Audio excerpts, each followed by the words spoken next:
Good morning students. Today we will be studying electricity from class 10th science. You have already studied about electricity in lower classes. You know majority of the concepts like electric current, you know what causes electric current to flow. So first we will revisit some of them and then we will proceed to discuss certain new things. Let us quickly recall what is electric current. Electric current is the flow of electrons through a conductor. And if you have a wire and you just hold the wire between your hands or you leave it on the table, the current will not flow. The current is only flowing through a wire when you connect it to the source of charge, which will give the energy to electrons to flow. And the device which causes the flow of electrons through a conductor is called a cell or a battery.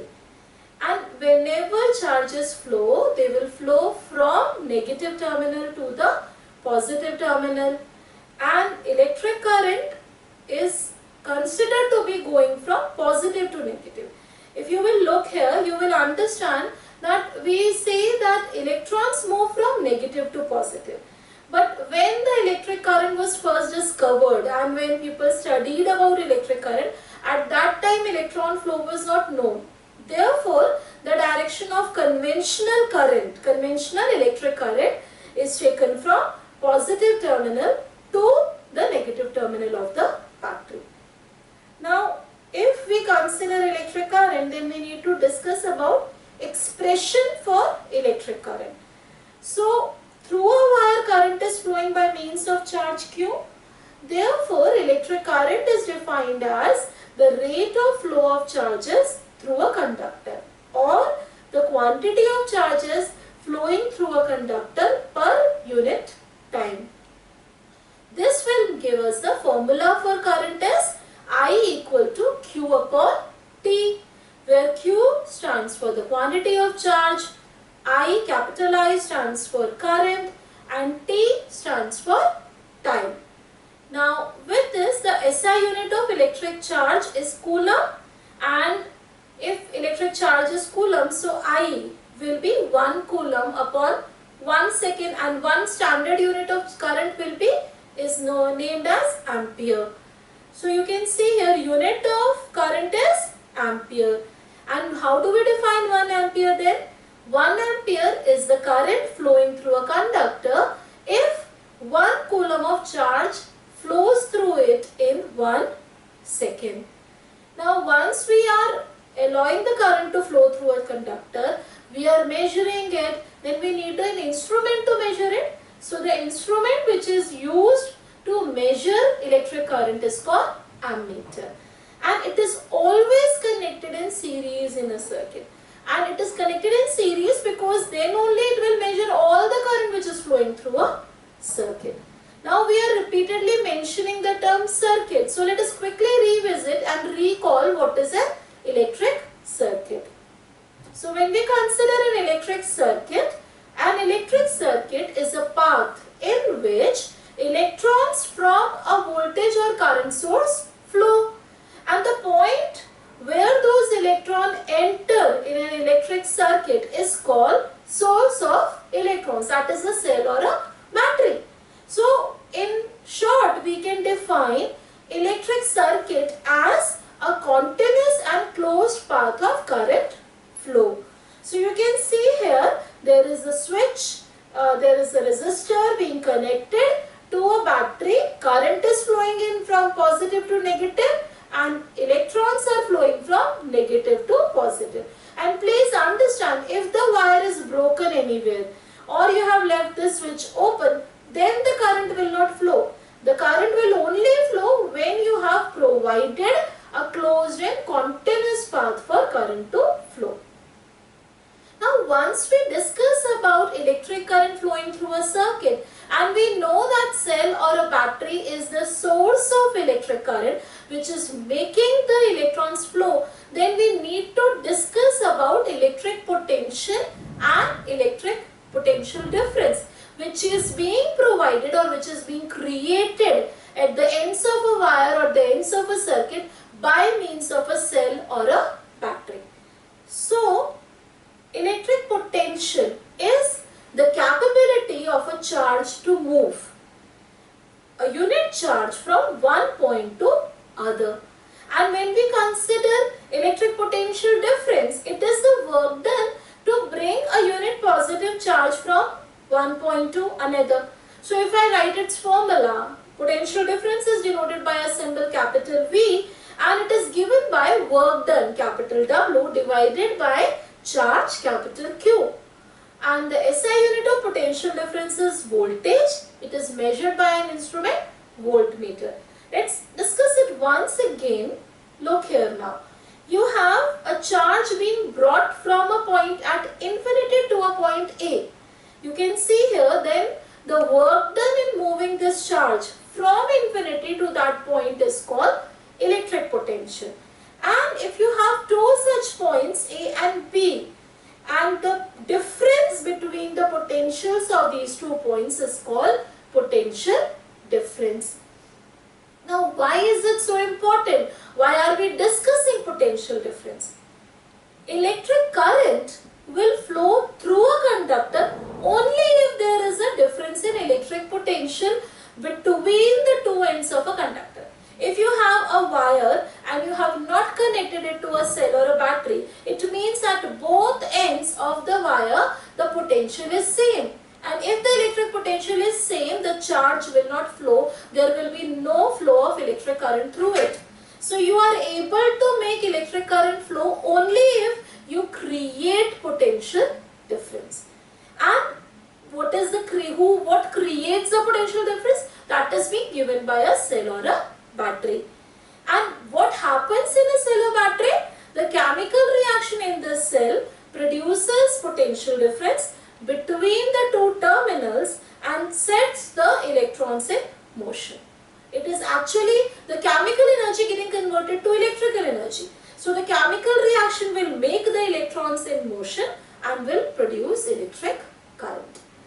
So with this we have expression for potential difference. Now let us revisit it again. Potential difference between 2 points A and B of a conductor is the amount of work done to move a unit charge from A to B.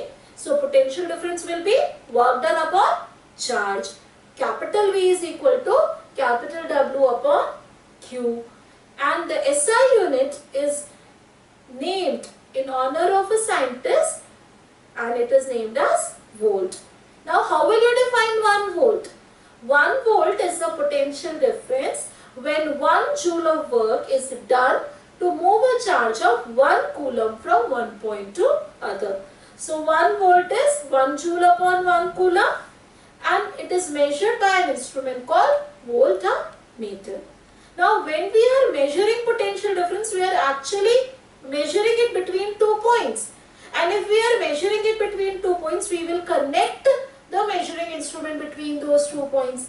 And that is why we always connect potentiometer or voltmeter in parallel between the points. It is always connected in parallel across the 2 points between which the potential difference is to be measured. Now let us discuss circuit diagram once again. Now what is a circuit diagram? Electric circuit was a closed and continuous path of current flow. Now you can see a lamp looks like this. We have shown you a picture of a battery, a lamp and a switch. Now if you are to draw it on paper, it is very cumbersome to draw each and every device in its actual picture. Therefore we use a circuit diagram, which is also called an electrical diagram, elementary diagram or electronic schematic. It is a graphical representation of an electric circuit. And while drawing a circuit diagram, we make use of symbols. We represent each electrical component by a symbol. So these are certain symbols. An electric cell represented by a longer line and a smaller line. Longer line represents the positive terminal, smaller as negative. We also have if you move towards the right hand side, a battery or a combination of cells. So you will put 2 or 3 or 4 cells together.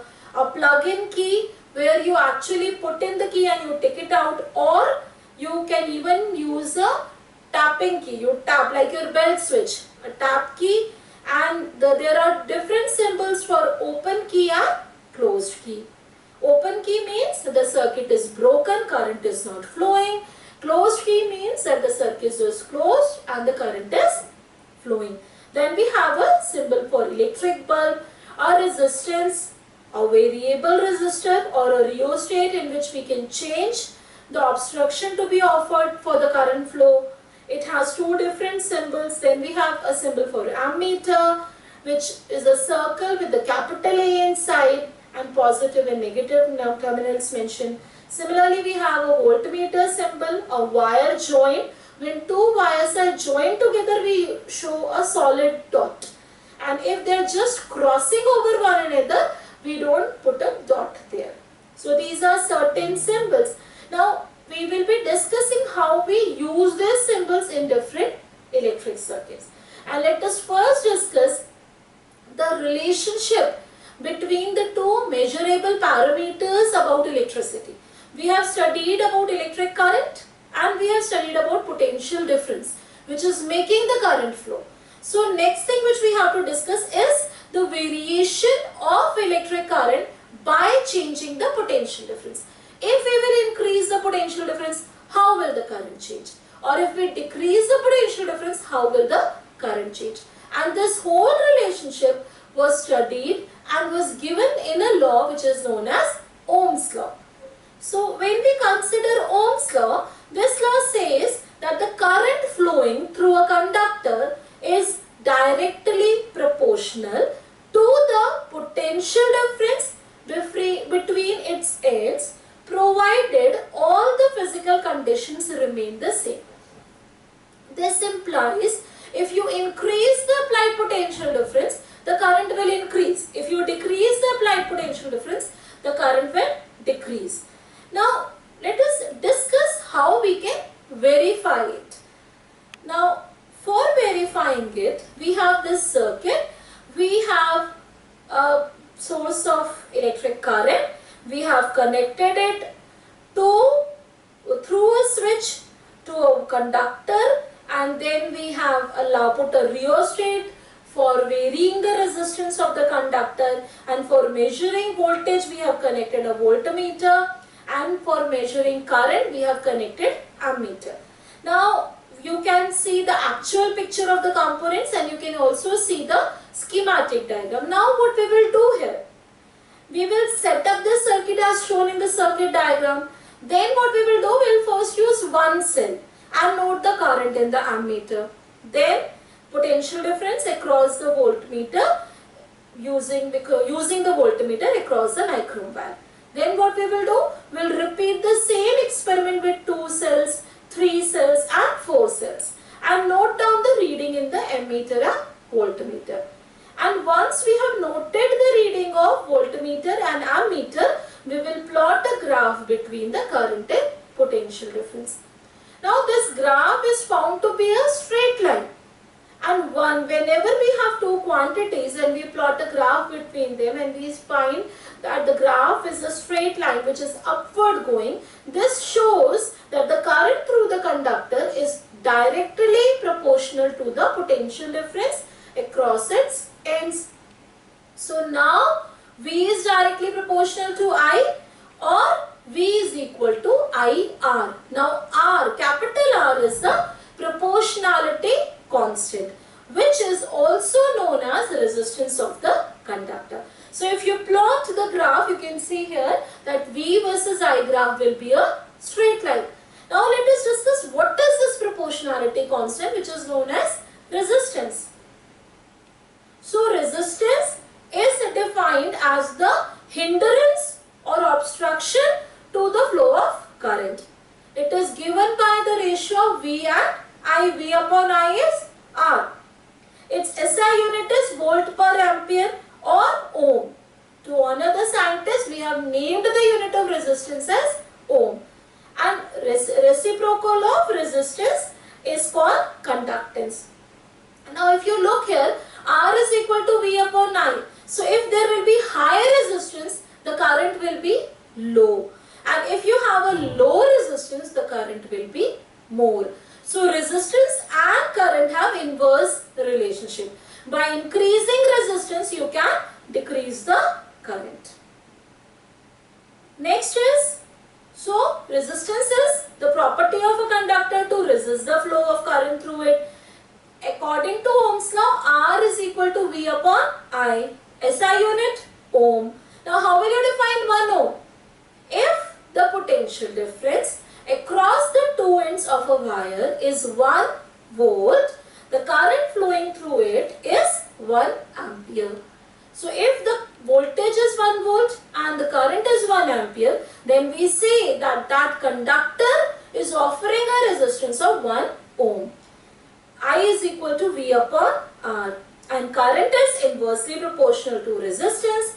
If resistance is double, current will get halved. Now once we know what is resistance, we need to know what are the factors which will be determinant in finding the resistance of a wire.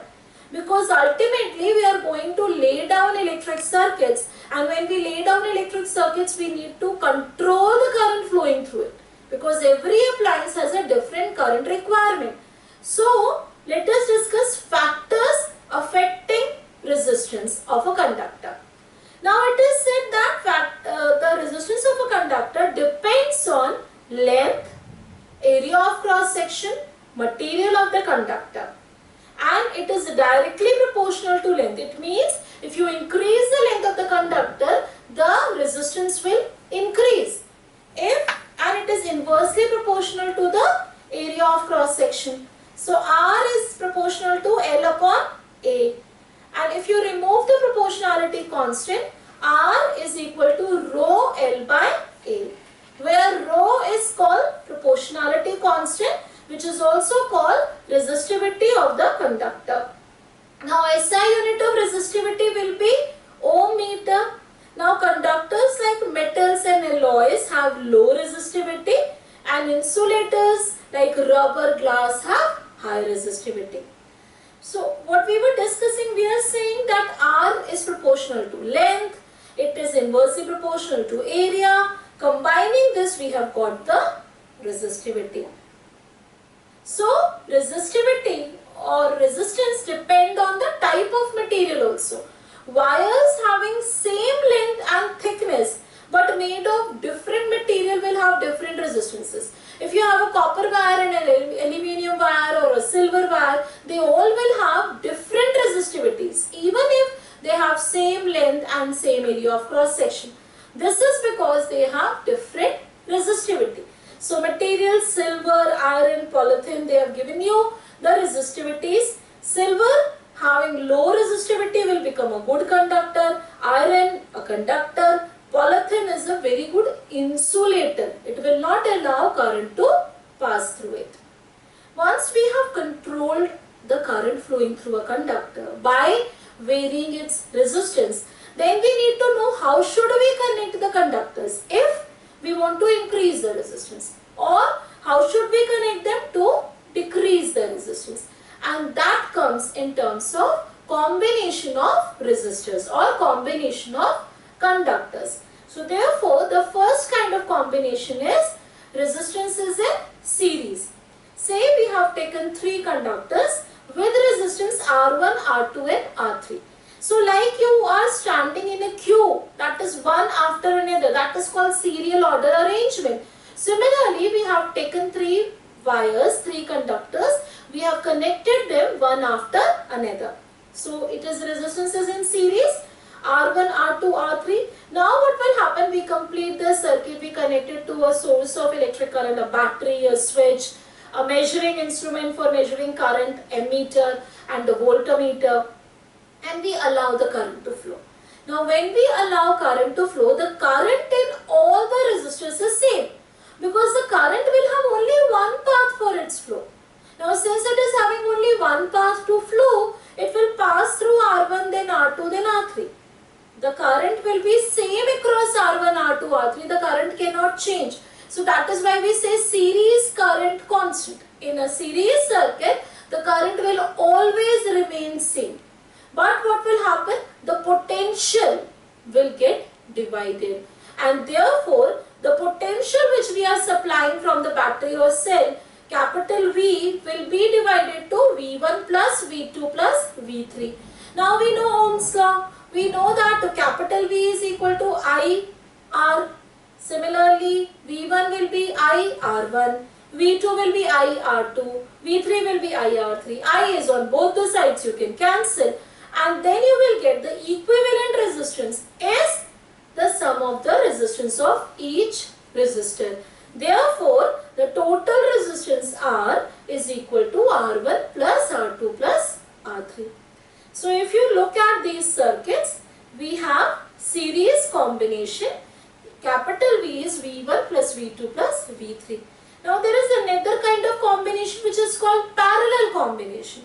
In parallel combination, what we have done, we have provided different paths for current to flow.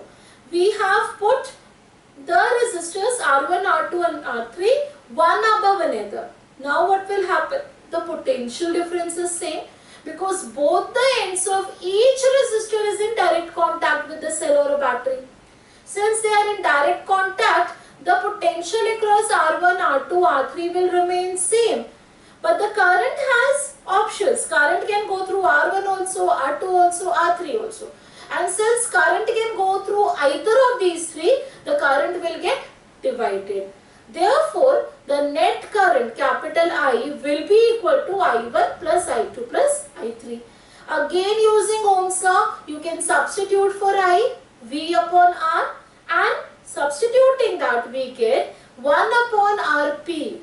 The net resistance will be equal to 1 upon R1 plus 1 upon R2 plus 1 upon R3. So, in this circuit, you can see that if you have the lower one, you can see if you have three resistances which are connected in parallel, you can see the derivation also. I1 we are writing V upon R1, I2 we are writing V upon R2, I3 is V upon R3. So, the net resistance I is equal to I1 plus I2 plus I3. You will substitute and you will get the net resistance 1 upon R is equal to 1 upon R1 plus 1 upon R2 plus 1 upon R3. If you have 10 such resistors, the formula will continue. What will happen if you compare a series circuit with a parallel circuit? In a series circuit, the net resistance will increase, while in a parallel circuit, the net resistance will get decreased. So, if you have two lamps being connected in series, the net resistance of them will get added. But while if you have two lamps which are connected in parallel, the net resistance will get reduced. And therefore, parallel combination is preferred over series combination. In parallel, what will happen if you switch off one device, the other can work easily. But in series, what will happen? If you switch off the lamp 1, the lamp 2 will also not work. The lamps will work simultaneously, and therefore series combination is not preferred and parallel is preferred. Now, we have discussed about combination of resistors. We have discussed about the current flowing through those resistors, what is making the current flow, the potential. Now, we have to discuss about electrical energy, the energy which is making all this happen. Now, what is electrical energy? You all know that energy is capacity to do work, and work is related to electric potential by V, W. V is equal to W upon capital Q. So, what will be W? W will be potential multiplied by the charge, and that work done is equal to electrical energy. So, electrical energy is the work done to maintain the flow of current in a conductor. W will be equal to Q into V, and now you can substitute for capital Q from the first formula I equal to Q upon T. Q will be equal to I into T, and for V also, capital V also, you can substitute from Ohm's law IR. So you can see here, substituting, we get W is equal to I into T into capital V, or W is equal to I square R T. Now what will be the unit of energy? same as work, that is joule. Now once we define electrical energy, for any electrical device we need to define electric power, and the power will be the rate at which electrical energy is consumed or electrical current is used. So power will be work done upon time. P is equal to W upon T, I square RT upon T. T cancels, I square R. So the formula for power will be I square R. Now instead of I square, you can substitute from the Ohm's law expression and you can find power is equal to V into I. The potential multiplied by the electric current. They are changing and they will ultimately change the power of the device. Now what will be the SI unit of power? Watt. And how will we define now 1 watt for an electrical device? It will be when 1 ampere of current flows across a potential difference of 1 volt. A device which is having say 1 watt of electrical wattage, we say it means that a current of 1 ampere flows through it whenever we supply a potential of 1 volt. Now we know that 1 watt is a smaller unit of power. So we define 1 kilowatt which is equal to 1000 watt. Now in commercial electrical devices, when you write about electrical energy consumption, we write it in terms of kilowatt hour, because if you take times unit as second and powers unit as watt, they become very small unit. So we define 1 unit as 1 kilowatt hour, and 1 kilowatt hour is 1000 watt into 3600 seconds. There are 3600 seconds in an hour. So it will be 3.6 into 10 raised to power 6 joules. So when you are running your ACs or your fans or your tube lights, you can make out, they will say that it has consumed, like you buy any new refrigerator, they will say it consumes only 1 unit in a day. Now 1 unit means it consumes 3.6 into 10 raised to power 6 joules. Though it is still lesser than what the older versions of refrigerators used to take. Now the commercial unit is kilowatt hour, and 1 kilowatt hour is the power consumed when 1 watt of power is used for 1 hour. Now heating effect we have discussed. So if I is the current flowing through the resistor R in time t, we can write that work done is Q into V, that gives us heat produced is equal to I square R T. Now this is known as Joule's law of heating. Joule's law of heating says that whenever you increase the current flowing through a conductor, you increase the resistance of the conductor or the time for which current is flowing, you can actually increase the heat energy which is being produced in it. We are using devices like electric iron, where we convert electrical energy to heat energy. So we want to know how much heat energy is being produced. Now that heat energy depends on I square RT. It is same electrical energy, but that electrical energy can get converted to heat energy in a device. It can get converted to a magnetic energy also. You will be studying about magnetic effects of electric current in the next chapter. It can get converted to chemical energy. You can utilize electrical energy to do a chemical reaction, a chemical analysis, electrolysis, electroplating. So that is another thing. But if you are using an electrical heating device, in an electrical heating device like your hair dryer, you are converting electrical energy to heat energy. So now let us summarize the whole chapter. When we consider the summary of the chapter, we have discussed electricity is potential difference is equal to work done upon charge. Then we are going from right to left. So potential difference is work done upon charge. Unit of potential difference is volt. The law relating potential and current, Ohm's law. V is equal to IR. Resistance is potential difference upon current.